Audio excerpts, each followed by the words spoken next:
something to do. I went into an old saloon, ordered myself a shot of booze. The bartender poured a shot of whiskey. Upstairs in a room they were getting frisky.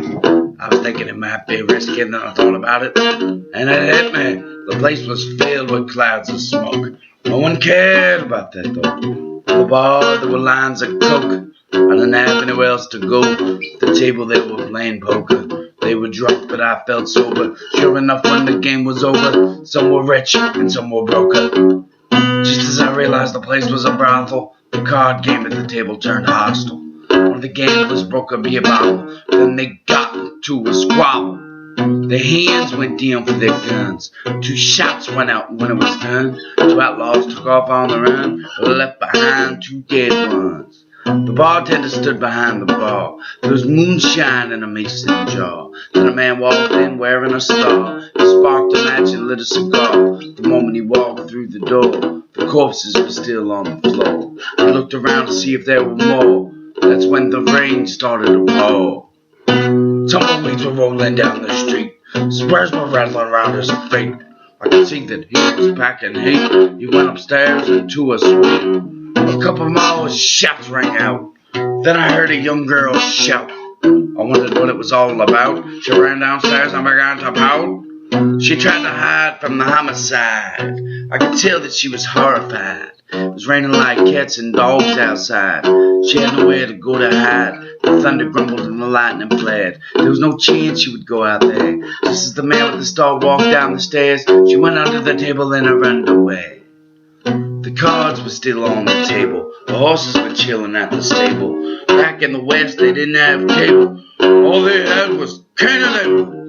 The piano player was playing ragtime, as if he knew who committed the crime. And the syncopated music stopped on a dime. All I heard was the wind through the chimes. The man with the star had walked to the bar. He told the bartender to tell him who was in charge. The bartender said, "Can I ask who you are?"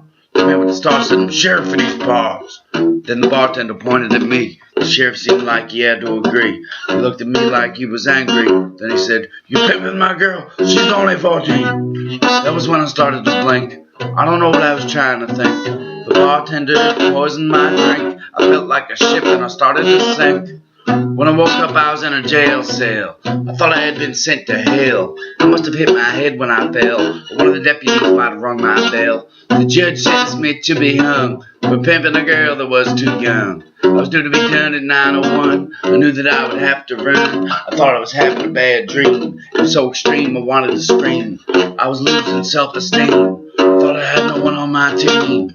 When they dragged me to the gallows tree, I tried to flee, but I couldn't break free. It wasn't where I wanted to be. I tried to tell them I wasn't guilty. As they tied a noose around my neck, they asked if I had any last requests. Before I'd fall down to my death, breathe my final mortal breath.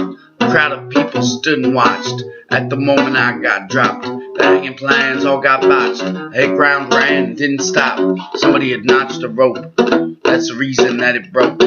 I was running down the road, lucky that I hadn't croaked. The sheriff couldn't gun me down. There were too many people around. He would have had to shoot through the crowd. Somehow I ran through as if I was allowed. I hopped on the first horse that I saw. Then I rode away from the long arm of the law. They didn't even have the chance to draw. I didn't stop riding until I reached Omaha. I went into the general store. There was a wooden Indian next to the door. I don't know what I went in there for, but I knew I had to get ready for war. I looked for a gun, but there were none for sale. The place grew quiet and the air grew stale. The sheriff and his men were hot on my tail. They tracked my horse right down the trail. It was almost 7 o'clock when I reached and grabbed a tomahawk. It was cold and the sky was dark. I could hear the bloodhounds bark. The situation was getting dire. My legs felt like they were beginning to tire. The sheriff's posse set the place on fire. That was when I started to perspire. Blood was rushing through my veins. The sweat was dripping down my face. But then the place was engulfed in flames. I knew I'd have to make an escape. It seemed like there was no way that I would. At least the chances didn't seem very good. Nevertheless, I did what anyone should. I ran out the door as fast as I could. Holding a hatchet in my hand, I couldn't believe how fast I ran. Like a black man from the Ku Klux Klan, everything went according to plan. They took aim and they shot. Just as I ran through the slot, I rolled and chopped the man's head off. After that I threw the tomahawk, as it flew through the air but refused to yield. I used his body as a shield, stole his gun, looked through the field, tried to keep myself concealed. As the axe cut off another man's head, I filled another man's with lead. Then there were 4 of them dead, they all fell down on the ground and bled. It all happened before you knew it. It seemed like there was nothing to it. It took everything I had to get me through it. I did everything I had to do as I had to do it. There were 4 more bullets in the gun as we battled in the morning sun. The sheriff's men went down one by one. I killed them all and then there were none. It was only me and the sheriff then. Ever since I killed 7 of his men, it was getting intense from all the suspense. The gun smoke in the air was dense. I checked to see if I had ammunition. I seen him move into a new position. He kept firing his pistol like he was on a mission. I heard the bullets whistle as he kept missing. He was too drunk to shoot. As he reloaded, I made my move. He went for the gun in his boot, but he was too slow and I was too smooth. I put my gun up to his head. His eyes turned watery and red. I cocked the pistol and then I said, "Make one move and you'll be dead." I told him I didn't know his daughter, as I held on to the revolver. I pointed the gun at her father. As the sun was getting hotter, I could see the look in his eyes. The man seemed like he was surprised. It was then he finally recognized. I knew somebody was telling lies. We stood there in the shine of the sun. I could tell that he was stunned. I thought that he would try to run. I could tell he wasn't having fun. With my gun up to his ear, the man shook trembling in fear. As he began to cry a tear, the bartender was drawing near.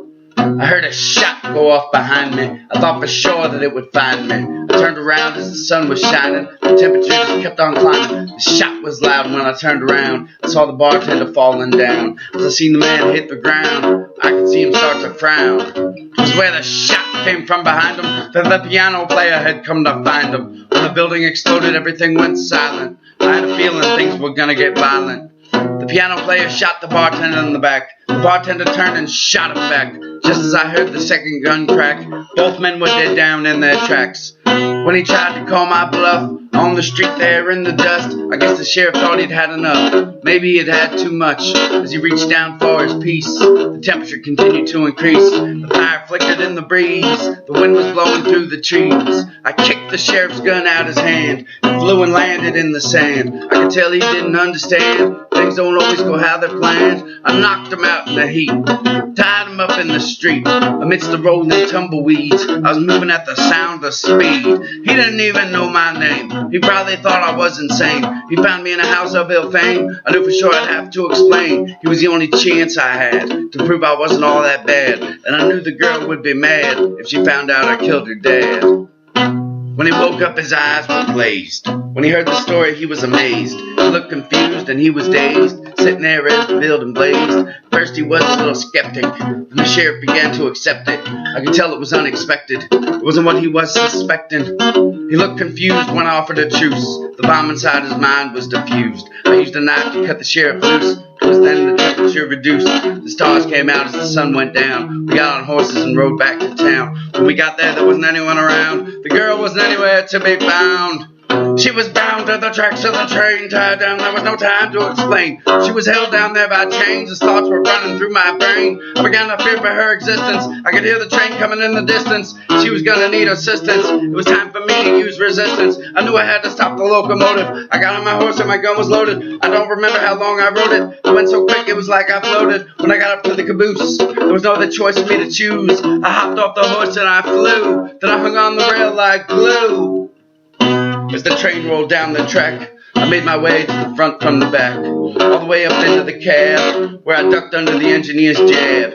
Then I reached and grabbed the brake. The train slowed down and started to shake. I wondered how long it would take. Just as the train had reached the lake, the girl tried to escape in fear as the train kept drawing near. It was then the sheriff dropped the engineer while the girl sobbed a tear. She thought for sure she would die, and she knew the reason why. As a buzzard flew through the sky, the sun was shining right in her eyes. It was then that the wind started blowing. The train kept going, but it was still slowing. The sun was out and the grass was growing. Then all of a sudden, it started snowing. As the wheels made the last rotation, we tried to assess the situation. About a half a mile from the station, the train had stopped in the precipitation. Soot was flying everywhere, from the smokestack into the air. We looked to see if she was still there. She let out a yelp in despair. We were happy to know the girl had survived. Our spirits felt better and we were revived. She was lucky to be alive as we got off train number 5.